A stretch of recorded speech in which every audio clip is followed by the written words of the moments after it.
শীতের এই ভরা মৌসুমে ফুলকপির তরকারি এখন সবার ঘরে ঘরে চাই। হ্যালো এভরিওয়ান, আসসালামু আলাইকুম। আজকে আপনাদের সাথে শেয়ার করছি ফুলকপি, শিম, টমেটো দিয়ে মাছের একটা ঝোলের রেসিপি। খুবই সিম্পলভাবে শেয়ার করেছি, আশা করব আপনাদের কাছে ভালো লাগবে। ফুলকপি আর শিম আমি কেটে নিয়েছি, দেখতেই পাচ্ছেন। আর অন্যদিক দিয়ে রুই মাছ আমি ভালোভাবে ধুয়ে ক্লিন করে নিয়েছি। রুই মাছগুলো ভালোভাবে ভেজে নিব, তার জন্য এখানে সব ধরনের মশলা নিয়ে নিয়েছি। টমেটো, পেঁয়াজ, কাঁচামরিচ, তারপরে হচ্ছে ধনিয়া পাতা সুন্দর করে কেটে নিয়েছি। এবার মশলা দিয়ে দিচ্ছি ম্যারিনেট করার জন্য, তবে হলুদের গুঁড়াটা একটু বেশি পড়ে গিয়েছিল। যাই হোক, এবার আমি এগুলো খুব সুন্দর করে ম্যারিনেট করে নিচ্ছি। আর একটা ফ্রাই প্যানের মধ্যে পরিমাণ মতো তেল দিয়ে দিয়েছি। তেলটা একটু গরম হয়ে গেলে ম্যারিনেট করা মাছগুলো দিয়ে দিচ্ছি। আমি আজকে রান্না করছি রুই মাছ দিয়ে, ফুলকপি, সিম দিয়ে, টমেটো দিয়ে একটি মাছের ঝোল। এখন কিন্তু পুরোপুরিভাবে শীত চলেই আসতেছে, আর প্রচুর পরিমাণে শীতের সবজিও পাওয়া যায়, যেমন ফুলকপি, শিম, নতুন আলু, তারপরে দেশি টমেটো। এইগুলো দিয়ে না মাছের ঝোল আমার কাছে অনেক বেশি ভালো লাগে। আচ্ছা, আপনাদের কাছে কেমন লাগে সেটা কিন্তু কমেন্ট করে জানাবেন, ঠিক আছে? তো এই যে আমি মাছগুলো সুন্দর করে ভেজে নিচ্ছি, আর ভাজা হয়ে গেলে তুলে নিচ্ছি। আর এই ফ্রাই প্যানের মধ্যেই আমি তরকারিটা রান্না করব, তাই এখানে আমি পরিমাণ মতো পেঁয়াজ কুচি দিয়ে দিচ্ছি। তারপরে একটু নেড়ে চেড়ে নিচ্ছি। এবার আমি দিয়ে দিচ্ছি একটু পানি, যেহেতু আমি শুকনো মশলা দেবো তাই একটু পানি দিয়ে দিচ্ছি। পরিমাণ মতো পানিটা দিয়ে দিচ্ছি শুকনো মশলা, যেমন স্বাদ মতো নুন, তারপরে হচ্ছে হলুদের গুঁড়ো, লাল মরিচের গুঁড়ো, আর হচ্ছে ধনিয়া গুঁড়ো। সেই সাথে কিন্তু আদা রসুন পেস্টও দিয়ে দিব পরিমাণ মতো। সবগুলো মশলা পরিমাণ মতো দিয়ে এটা আমি খুব ভালোভাবে কষিয়ে নিব। এটা আমি এখন খুব ভালোভাবে কষিয়ে নিচ্ছি। অনেকে কিন্তু আদা রসুন পেস্টটা দেয় না, আবার অনেকেই দেয়। যাই হোক, দিয়ে দিচ্ছি কিছুটা কাঁচামরিচের ফালি। প্রত্যেকটা রান্নায় আমার বেশি করে কাঁচামরিচ চাই, তো কাঁচামরিচের যে একটা স্মেল, সেটা আমার কাছে অনেক বেশি ভালো লাগে, তাই সবসময় আমি বেশি করে কাঁচামরিচটা দেওয়ার চেষ্টা করি। এবার আমি এটা খুব ভালোভাবে কষিয়ে নিচ্ছি। দিয়ে দিচ্ছি কিছুটা দেশি টমেটো, আমি কিউব করে কেটে নিয়েছি, দেখতেই পাচ্ছেন। এবার টমেটোগুলো দিয়ে অনেকটা সময় নিয়ে সুন্দর করে কষিয়ে নিতে হবে।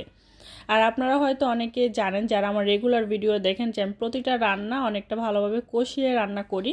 তো এই যে সুন্দর করে কষানো হয়ে যাচ্ছে, ঢাকনা তুলে এবার আমি একটু নেড়ে ছেড়ে দিচ্ছি। একটু ভালোভাবে নাড়াচাড়া করে নিচ্ছি, কারণ কষানোটা কিন্তু প্রায় হয়ে গিয়েছে, তেলটা উপরে ভেসে উঠেছে। এবার আমি দিয়ে দিচ্ছি সবজি।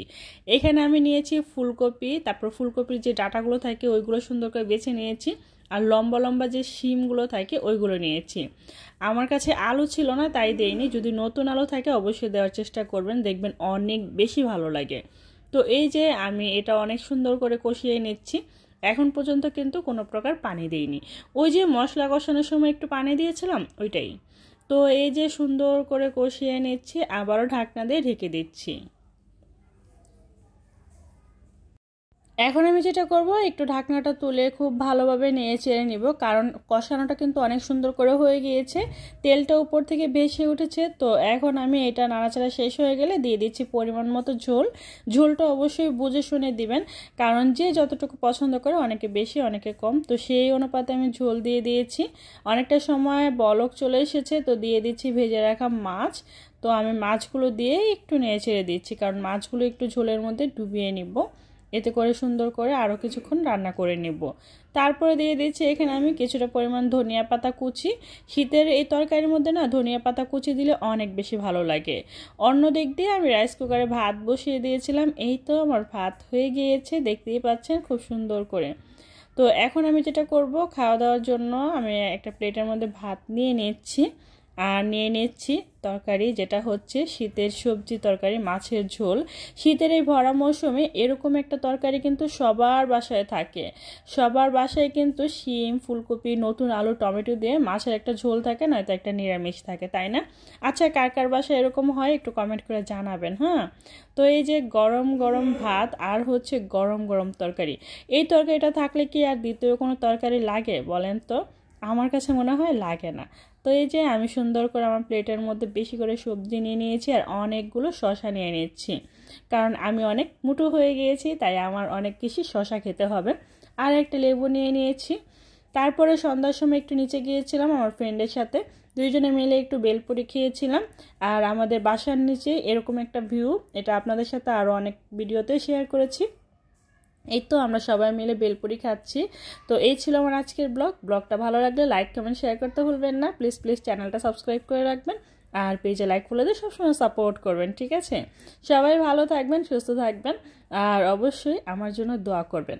এরকম ব্লগগুলো কেমন লাগে সেটা কমেন্ট করে জানাবেন, তাহলে নেক্সটে এরকম ব্লগগুলো দেওয়ার চেষ্টা করব। আল্লাহ হাফেজ।